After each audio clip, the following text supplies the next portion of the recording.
विधानसभा चुनाव के नतीजों के बाद देश में राजनीतिक अपने चरम पर है। हरियाणा बीजेपी ने कांग्रेस के सरकार बनाने के मंसूबे पर पानी फेर दिया, जिसके बाद इंडिया गठबंधन के ही कई दलों ने कांग्रेस को नसीहत दी। अब ओवैसी ने कांग्रेस पर निशाना साधते हुए पूछा कि इस बार तो हम चुनाव ही नहीं लड़ रहे थे तो बीजेपी कैसे जीत गई। जब अब बीजेपी हरियाणा जीत गई तो इसका जिम्मेदार कौन। कांग्रेस पार्टी को 10 साल की विरोधी लहर का फायदा उठाना चाहिए था, लेकिन उनके अंदरूनी मतभेदों के कारण बीजेपी को फायदा हुआ। क्या कुछ कहा, सुनिए। गाली देते थे लोग कि आपके खड़ा रहने से सब बीजेपी का फायदा हो रहा है। मैं फिर से कह रहा हूं, हम तो थे ही नहीं वहां पर, तो कैसे जीत गई बीजेपी। क्या क्या अनाप शनाप बोलते थे हमारे बारे में, ये टीम वो टीम। अब जब वहां पर बीजेपी जीत गई, जिम्मेदार कौन है इसका। और दूसरी अहम बात यह है कि 10 साल की एंटी इनकम्बेंसी का फायदा कांग्रेस पार्टी को उठाना चाहिए था, मगर लगता यह है कि उनके इंटरनल डिफरेंसेस की वजह से उसका फायदा बीजेपी को हो गया। और तीसरी बात यह है कि बीजेपी को अगर आप जरा सा भी मौका देंगे इलेक्टोरल बैटल में तो बीजेपी उसका फायदा उठा लेती है। और आखिरी बात यह है कि 2024 के चुनाव के बाद भी, और पार्लियामेंट में मैंने कहा था कि जो लोग इसको कह रहे हैं कि ये बड़ी नफरत पे कामयाबी हो गई, मैं उस वक्त भी कहा था कि वो बात नहीं है। तो बीजेपी की ये कामयाबी को अब जो हो रही है अभी, इसके जिम्मेदार कौन है। तो ये है असल कांग्रेस पार्टी पे निशाना नहीं, निशाना नहीं है भाई। मेन अपोजिशन तो आप ही है वहां पर, मेन अपोजिशन तो ओवैसी थोड़ी है, मेन अपोजिशन आप ही है। और 10 साल के एंटी इनकम्बेंसी के बाद 10 साल और फिर आपके हालिया पार्लियामेंट के चुनाव के नतीजे के बाद एक गोल्डन अपॉर्चुनिटी थी इनके पास कि बीजेपी को हरा देते वहां से, मगर वो नहीं कर पाए। इनका अपने इंटरनल डिफरेंसेस की बुनियाद पर, अपने एरोगेंस की बुनियाद पर, तो बड़ा इसको आप बीजेपी की जीत नहीं बल्कि कांग्रेस की नाकामयाबी बता रहे हैं। मेरा मानना यह है कि देखिए, मध्य प्रदेश में भी जीतना चाहिए था, छत्तीसगढ़ में भी जीतना चाहिए था, यहां पर भी जीतना चाहिए था। तो ये तीसरा ऐसा प्रदेश है जहां पर बीजेपी को हारना चाहिए था। असेंबली इलेक्शन बीजेपी जीत गई, तो ये खुद एक बहुत बड़ा पैगाम देता है कि किस तरीके से क्या हो रहा है। तो जहां तक मेरा ताल्लुक है, हमारी पार्टी हम तो डिसाइड के नहीं लड़ेंगे, पर इतने बड़े बड़े लोग इस पार्टी के मुझसे भिजाए लोगों के आप चुनाव लड़िए, बोला नहीं लड़ेंगे हम अब चुनाव लड़ेंगे, अपनी तरीके से लड़ेंगे।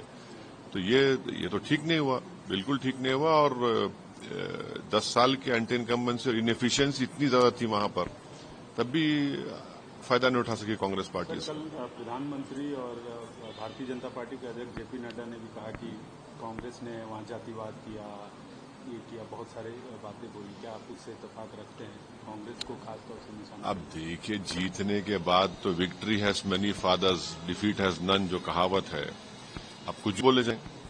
अब जाहिर है, ये ईवीएम को ब्लेम करना तो बड़ा आसान है ना, तो वही ईवीएम से आप जीत जाते हैं और अगर आप हार जाते हैं तो ये गलत बात है। अब बोलते हैं, मगर ये मेरा ओपिनियन है कि स्टेट बीजेपी को हारना चाहिए था। बहुत से फैक्टर्स थे जो उनके खिलाफ जा रहे थे, तो अगर आप यहाँ पर भी नहीं हार पाएंगे बीजेपी को, ये बड़ी तकलीफ है बात। 5 एमएलए नॉमिनेट किया है गवर्नमेंट ने, उस पर हम कह रहे हैं वोट देंगे, कांग्रेस पर ये बात कर रहे हैं। आपका क्या राय है? नहीं, एक्ट देखिए, एक्ट में तो है वो हमने 370 को अपोज किया। उसूलन अखलाकन कॉन्स्टिट्यूशनल प्रायोरिटी डिमांड करती है कि जो भी सीएम होगा उसके ओपिनियन से, उनकी रजामंदी से आप अपॉइंटमेंट करिए। मगर एक अजीब व गरीब किस्म का एक्ट पास किया गया 370 का, जिसमें आपको एक मिसाल देता हूं। कैबिनेट की मीटिंग होगी, उमर अब्दुल्ला की कैबिनेट मीटिंग होगी, तो एलजी का रिप्रेजेंटेटिव बैठेगा उसमें और वो बताएगा एलजी को कि खूब करे। अगर उमर अब्दुल्ला कैबिनेट के मिनिस्टर को दिल्ली जाने का है, दिल्ली जाने का भी है, तो उसको एलजी से परमिशन लेके जाना पड़ेगा। एक प्यून को अपॉइंट नहीं कर सकता सीएम का। तो ठीक है, ये बात बिल्कुल सही है कि कश्मीरी अवाम में जो गुस्सा था 370 को अबॉलिशन का, उन्होंने अपना गुस्सा इज़हार कर दिया।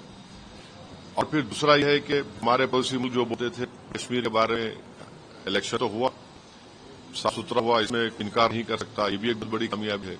तीसरी बात यह है कि जम्मू में आप देखिए कि 29 सीट बीजेपी जीत गई, वहां पर भी कांग्रेस पार्टी की सीट जीती। ये चीजों को देखने की जरूरत है। कश्मीर छोड़ वैली है, कश्मीर में तो बीजेपी ने बड़ा प्रोपेगेंडा किया था, ये पहाड़ी गुज्जर वो सब जीरो हो गया, पहाड़ी गुज्जर मिलकर बीजेपी को हरा दिए।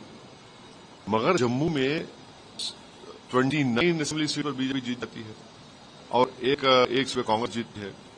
तो ये चीजों को देखना पड़ेगा। ये तो ठीक नहीं है ना, बिल्कुल ठीक नहीं है। वैली में एक रिजल्ट आ रहा है, जम्मू में बड़ी पार्टी बीजेपी बन जाती है। मतलब जो ये 5 नहीं, मैं तो आपको ही गलत मानता हूं, इसलिए मैंने पार्लियामेंट खुलकर हमने अपोज किया था। ये क्या सीएम होगा उमर अब्दुल्ला बताइए भाई, उसकी कैबिनेट में एलजी का रिप्रेजेंटेटिव बैठेगा और वो बैठकर रिपोर्ट करेगा जो डिसीजन एक्सेप्ट करे ना करे। अगर उमर अब्दुल्ला अपने मंत्रियों को लेकर दिल्ली आना चाहे तो प्लेन बैठ के नहीं आ सकते, उनको एलजी से परमिशन ले आना पड़ेगा, एक टून को अपॉइंट नहीं कर पाएंगे, पूरा पावर एलजी के पास ही है। अब देखिए ये बड़ी यानी गलत बात है ना, तो इलेक्टेड जनता वोट डाल रही है और पूरे अख्तियार एलजी को दे रहे हैं। आप कैसे होगा बताइए? हमको जो गाली देते हैं लोग